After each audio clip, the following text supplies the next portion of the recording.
Hello and welcome to the morning after show. My name is Joshua Reimer. I am joined by none other than Jared Block, who's over on my right. Jared, how you doing, man? How was your weekend? Doing well, sir. We just finished our first show of the week, so it Yeah. feels good to get back into the swing of things a little bit.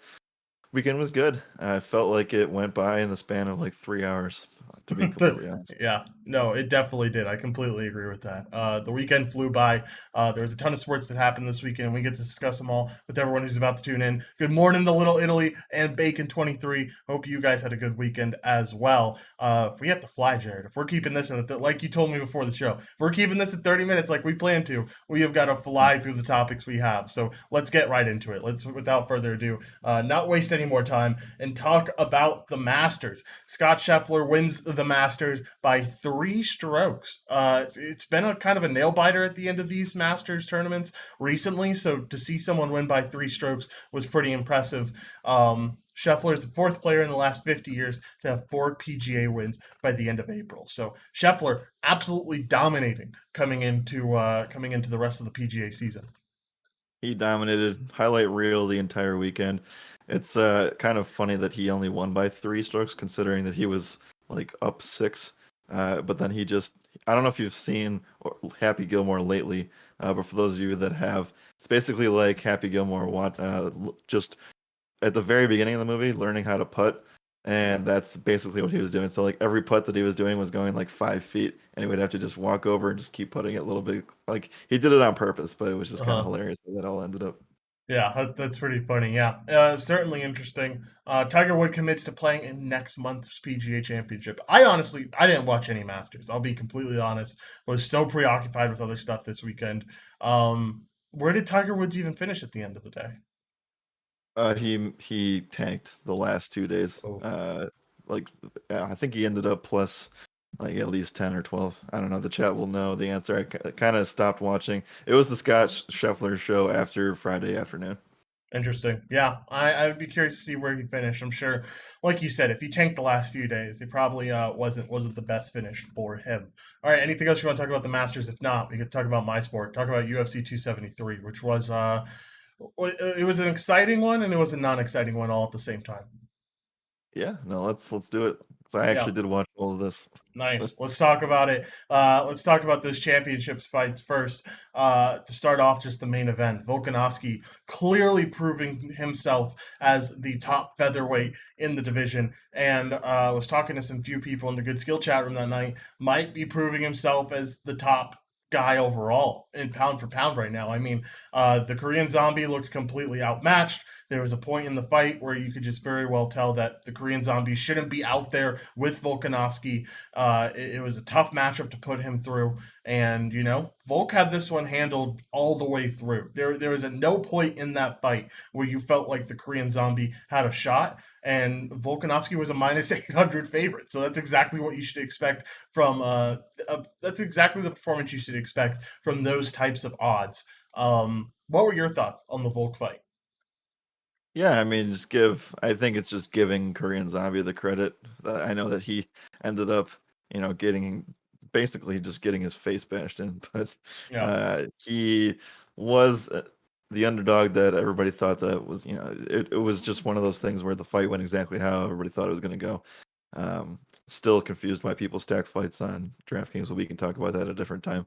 I just, yeah, he put on an absolute clinic, and while Korean Zombie does have a chin that didn't really match up this weekend.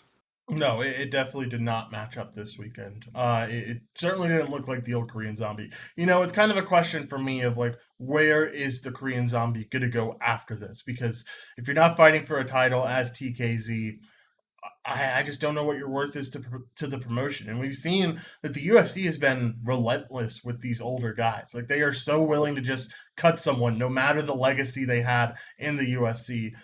They're willing to cut ties and let him go. I'm curious to see what happens with him now because I don't know. It should be interesting. And I think the more interesting thing is like, what does Volk do next? Because we were talking about it in the chat.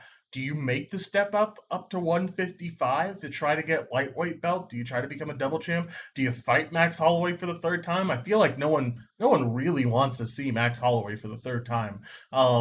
There's Yair Rodriguez potentially, but like it just feels like he's in a league of his own at the featherweight division. There's truly no one that can match up with him. Yeah. Nope, it's a weird spot to be in. I think that he could just sit there, but I also do think that, there's probably more opportunities if you were to just go and try to get double champ. But again, I guess we've already seen this a bunch of times. Yeah, it should be interesting to see what he does. Let's talk about the bantamweight fight, which had Sterling facing off against Peter Yan, and Sterling ends up getting a huge dub, being a huge underdog in this fight, and still getting the win here against Peter Yan, who looked like he was kind of. I'm not going to say outmatched, but in rounds 2 and 3, Sterling got those takedowns and was able to hold Yan on the ground, and that kind Yep. of said it all. And it really came down. Yan won the last 2 rounds. Sterling won round 2 and 3. So it really came down to what the judges thought of round 1, and probably the most difficult round to judge, considering the fact that both of them just kind of went in circles. So I don't know. Yep. I know a lot of people in our chat disagreed that Jan should still be the champ. But I feel like, you could go with that first round really either way. I don't think there's a clear decision on who won that round. And I don't mind two judges saying that Sterling won it. Yeah, that was truly as 50-50 coin flip as it could get. And I just like the fact that we actually were able to see a full 5 round fight, even though it was kind of weird, No. judging wise from that first round. So they were both a little bit hesitant to start off, I think is the best word. And then from there, you just kind of saw that Sterling got what he wanted, and then Jan got what he wanted. So Yeah. as long as the fight played out fairly, that's all I cared about, really. Yep, I totally agree. It's nice that we finally have that dispute settled. Dana White said that he had the first round scored for Jan. So it seems Mm, like the promotion is pretty willing to get this event back up and running, and we get a third iteration of this matchup, which it should be a good one. I think a lot of people will come out for that. Sterling certainly did have his call outs, though. He called out TJ Dillashaw as one of his potential next guys up. yeah. I know there's a few other guys that want a piece. I know Corey Sandhagen definitely deserves a shot up there too. So who knows? Maybe they don't do the rematch. Maybe they do something else because there's plenty of other opportunities for the championship there at bantamweight. With bantamweight being one of the most difficult divisions and one of the most talented divisions in the UFC right now. Khamzat Chimaev faced off against Gilbert Burns, and this was the most exciting fight of the night, I think. These two boys were absolutely slugging throughout all 3 rounds. I had Chimaev winning. Chimaev ends up winning, but it was a really fun fight to watch. With Shemaev, this is potentially the greatest start that we have ever seen for a prospect in the UFC. The fact that you get those first 4 finishes really easy and simple, and then you go up against one of the most elite fighters in the UFC, and you face some adversity finally. Shemaev was bound to face some adversity at some point Yep. in his career. This was the adversity, and he lasted through it and lasted through it pretty well. Yeah, there was concerns, at least from my end, of how long he could actually go and keep up. And this was the longest fight that he's had in the UFC by like 20 times, I Yeah. think. So wasn't he the one that had never had a fight over 90 seconds? I think that No, was him. he had a Or maybe fight it that went wasn't. into the second round in his first fight. Um, Okay, fair enough. but it But was still, complete like, domination. Like this he was never tested like that throughout the first round, though. right. Exactly. Yep. So I think that it's interesting, right? And the UFC certainly has something in this kid now. So he's gonna fight. I don't know. If you are in his camp, you're not allowing him to fight in any other event outside of a UFC pay-per-view, in my opinion. Yeah, for sure, without a doubt. I know there's probably talks about him headlining a card, but Not yet. I'm Just not. keep going. Yeah, just I think that Dana said over the weekend that Kobe is going to be the next up for Shemaev if he does win. That should be a fun fight. I think honestly that's a fight that you could potentially put up the top of a pay per view and not have a championship fight in that one. I think that you'd still draw the same amount of views, and I think Shemaev deserves the main event still. So I don't know. Should be interesting to see what he does next, but he's not going to fight for another 6 months, man. Probably has so much brain damage after that fight. It is Oh probably yeah. insane. I mean, the amount he was stumbling around, and then afterwards, I don't know if you saw it, but he was like, they were having a little bit of sportsmanship between him and Burns, Yep. and he just like fucking he headbutted Burns as well. I was like, what are Yep. you doing, man? Oh my goodness, you must be out of it because that was insane. Um, in other news, outside of UFC 273, McGregor got charged with 6 driving offenses. I think they were like reckless driving stuff, right? Yeah, it all happened last month. 2 counts of dangerous driving, driving without a license, driving without insurance, Insane. and he's just all over the place. Like at Yeah. this, I still don't understand. At the end of the day, like some people like driving, but if it was me and I was that famous and had a lot of money, I would never drive myself anywhere. Right? Like why drive? Like why risk that? There's just no reason. Have someone else drive you everywhere. You have a ton of money if you're him. He Uh, doesn't care. Like I'll just go and drive without a license and insurance. No big deal. and insurance just to add on top of it. Certainly an interesting weekend for Conor McGregor. All right, let's talk about the NBA playoffs, Jared, because everything is locked and loaded. We have games ready to go for this playoffs, and where things ended up is pretty exciting. Should be very interesting. We have the Heat facing off against whoever wins the 8 seed play-in. We have the Celtics facing off against whoever wins the 7 seed play-in. We have the Bucks facing off against the Bulls, and the Raptors facing off against the 76ers. Let's talk about the East first. Which one of these matchups do you think is the most advantageous for the higher seeded team or the lower seeded team, I guess? In which matchup do you think there could be an upset in? I think a real upset could happen in this Sixers Raptors series. Not so much the fact that Tyball's ineligible for Toronto, but the fact that Harden really just hasn't come into his own in his role yet. And I think that there could be some interesting things happening for the Raptors. They're going to have that 5-piece set, probably play anywhere from 38 to 40 minutes a game. That's going to be really interesting to watch. I think the Raptors could upset the Sixers in the first round, although it'd be a little bit. I think they do deserve to be, the underdogs they are with that. I like the Bucks Bulls matchup for Milwaukee. The only thing that sucks about that is that there probably will be no real home games for the Bucks because Bulls fans will travel up to that and probably take over that stadium. Uh, we'll see what happens with Ben Simmons returning. There's a possibility that he comes back for round one. And depending on what seed they get, I'm interested to see. Bacon just said, did Bam just go into health protocols? I actually don't know this, but that would be really weird, really, really interesting. Bad He timing. did. He did. 16 hours ago, he went in right before their last game against the Magic. They That's don't right. play until Game Sunday, one, so it's Saturday or Sunday, though, right? yeah, Sunday's game one. So I think he'll be good to go by then, but not the best timing after to go into health and safety protocols. No, no. Who do you think gets? So the Celtics barely got the 2 seed. I was sweating that game hard because I wanted them to win so bad. Uh The huh. Bucks had no plans to win whatsoever None. yesterday. They got crushed. So Yeah. uh, on purpose, by the way, too. So I'm interested to see where the Nets come in here because they have to play twice this week. Yeah, it should be interesting to see how this Nets team does. They play tomorrow, right? And they play against the Cavs tomorrow. So that'll be an intriguing matchup to see how they do in that one. I don't know. What do you think? Do you think they end up winning this one? Do you think it's closer than people expect it to be? I think that the Nets can pull it off. Although I am going to be rooting against them Brooklyn's -8 at home. That seems like a trap, right? Like a I'm little bit. give me Cleveland +8 all day long. I will definitely take that. And then Hawks versus Hornets. You have any lean here? I think Hawks probably dominate in this matchup, especially here in that Gordon Hayward not available for the Hornets in this playing game. That's the main thing for me. And you can say that the Hawks are more experienced, given the fact that they were in the Eastern Conference Finals last year. If they're fully healthy, I get the Hawks. Yeah, I can get behind that. Let's talk about the West and how things shook up there.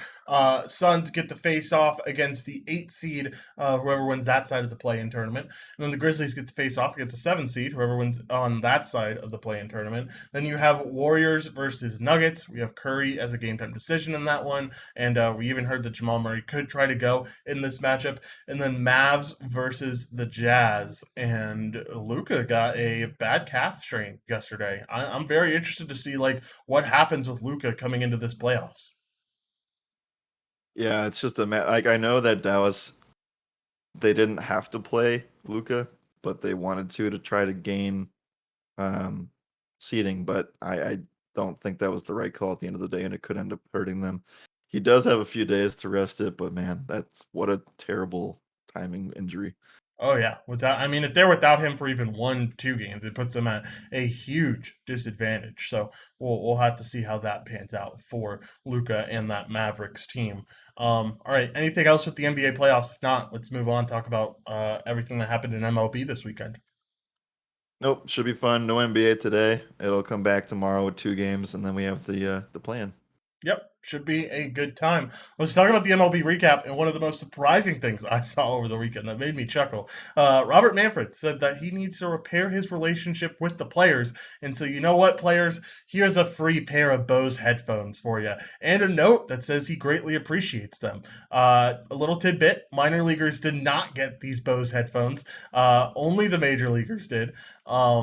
Man, it makes me chuckle because like Manfred just is gonna be Manfred all the time. What what do you think about this little move by Robert Manfred? It had to be at the top of my list of things to talk about today. It's Yeah. such a joke, such a joke. Like they could have just gone out and paid for them themselves. Like at least get them something that's worth more than I don't know, maybe more sentimental. Who knows? But I'm just whatever. I don't know. Like this is just whatever to me. I also think that it's hilarious that it was just for the MLB players because Yeah. you got a guy like O'Neal Cruz for the Pirates who's with them for like the entire spring training session and then doesn't get to go to the majors and doesn't get the headphones. Yeah, just not the best. It just makes me laugh, man. I can't imagine the jokes that were being cracked in those locker rooms or in those clubhouses when they opened up all this. Because I mean, I'm sure they were all placed in the lockers and everything, and you had to open them up, and I'm sure there was plenty of jokes cracked at that point. But let's talk about some real baseball. Let's talk about what happened in some of these games. Giolito and Snell, some of the notable starters, have already gone down with injuries. We're seeing injuries galore. Not for the hitters. Hitters actually look pretty healthy, but a lot of these pitchers who had short spring trainings are really struggling. And I think this will continue to lead to players having really shortened pitch counts to try to stretch these guys out a little bit more before the season continues. But I don't know. You could see a lot of pitcher injuries coming up very soon. Yep, absolutely. A lot of top dog pitchers didn't or have not come out of the gate very hot. And we have some hot takes on that for today's podcast as well. Yes, we do. Make sure to go tune into that. That's already posted up on Spotify right now. Don't fade this podcast. All right, runs on runs on runs. Lots of home runs yesterday. We were talking about this on that same show, and just talking about how yesterday you had several teams eclipse 10 plus runs, and then on Saturday you had not a single game go over its run total, which is absolutely insane. So I don't know. There's been ups and downs for so far this MLB season. Yeah, like I said, I would actually have to go back and count how many teams scored over 10 runs. It was at least over 6 or 7. And I Yeah. know that the Guardians scored 17 runs off of Chris Bubik to start off this, pretty much start off the slate. It's very, that was probably one of the bigger shockers to me. I know that they have some talent, um, but I did not figure that the Guardians could put up that amount of runs on any team, to believe it or not. So that was interesting. Uh, by the way, I don't know where he ended up, but I looked at that and I was like, oh, the Guardians have like 15 runs right now, and then the game was still not over. And of course, the only guy who didn't record a hit was now I'm slipping my mind, but anyway, like Framil Reyes doesn't have There you any go. hits, Yeah. and I was like, oh, perfect, that sounds about right. Hey, it just means Uh, he's due, man. It just means he's due today. I guess like he's due every day, and Yeah, there you whatever. go. He's due every day Um, until he hits a home run. then he's not doing. Speaking of the same game, I mean, Bobby Witt coming through, like he's actually been a guy that's been really popular in DFS. Mhm. Do you think that he actually is the real deal here at the major league level? I think so. I've loved what I've seen from his hitting. His stance or his swing is so perfect. I think you compare it to Mike Trout, and it looks almost identical. And I mean, Mike Trout's swing is Yeah. awesome. It's one of the best swings in the majors, in my opinion. And so he has that clutch factor. He had it in their first game when he hit that RBI double. And kind of sealed the game for them. We saw some hitting yesterday that looked good from him. Um, he just looks like a really talented prospect. So I'm excited because Witt does look like the real deal in my opinion. Yeah, I can definitely agree. I need to watch a couple more Kansas City Royals games. I don't know if I'll ever really try to go out of my way to watch them, but I'll try to do my best towards here with that because he is definitely a guy to watch for. And maybe, I mean, like if you get him and Witt going and Salvi, I think that if they all stay healthy at the same time, things could really get going there. Yep, I tend to agree with that. All right, last thing that we'll talk about with the MLB, Sasaki, 20-year-old phenom over in Japan, threw a 19 strikeout perfect game. Uh, that's like one of those things where like you turn on MLB The Show, you put it on rookie mode, and you go up against a really bad team, and with your Road to the Show player, and just kind of dominate at the end of the day. Like that doesn't look real, but it was something that played out in real life. So what are your thoughts on Sasaki? Maybe potentially a MLB appearance sometime soon. Not even did he throw a perfect game. He also struck out 13 consecutive batters, Oh which my is a record. god. Yeah, So, I imagine it's a like, it's record. impressive enough to sit down 13 people in a row just outwise, but Yeah, striking out 13 consecutive batters, which means that 4 batters struck out twice. Like, what? insane. Yeah. That is insane. We talk about this all the time about how, batters get used to you after the second or third time in. Hmm. I don't know what this guy's throwing. Apparently, he is a fastball that tops out at 100 miles an hour, and what ESPN says a devastating forkball. Hmm. Interesting. Yeah, that's ridiculous. It should be interesting to watch this guy and see what he does throughout the rest of the year. But man, that is interesting without a doubt. All right, let's get to the dog days of spring, Jared. Presented by our sponsors over here at the Morning After Show, Underdog. Fantasy Sports. Greatly appreciate them over at Underdog Fantasy Sports. And this is the segment where we give you an underdog bet that you can place, and one that we feel pretty good about from MLB. So, Jared, we'll go back and forth here. We'll do you get one pick, I get one pick. Is there anyone that you like on this early board? Because it's it's really early. It's very, very early. There's not much for the early slate. I have a few plays for the late night slate. Saw a couple people in chat talking about we got to go back to the well on some Brewers again today, going up against Baltimore. And I don't think we are expecting one of the games to play. So there's nothing up there for that game specifically on Underdog right now. Actually, it is. It's Pittsburgh St. Louis. Um, Speaking of last night, do you know off the top of your head if Josh Donaldson scored yesterday in last if night's game? if who scored? Josh Donaldson? Is that who you said? Yeah. No, I don't know off the top of my head. I know Dang. All Dalbec right. got over his one hit though, or He over his certainly half a did. hit. Yeah. All right. So we are coming through looking for a win today. All Yeah, right. So what I'm gonna do is start off with one of my favorite plays of the day. Probably gonna be said like 8 times by myself. Matt Olson over 1.5 total bases. nice. I like it. I like the Olsen. I like the Olsen spot there. Man, not a lot of odds are out. This kind of sucks because like I wanted to take some stuff today, and I just feel like there's not a lot of great stuff out there to take.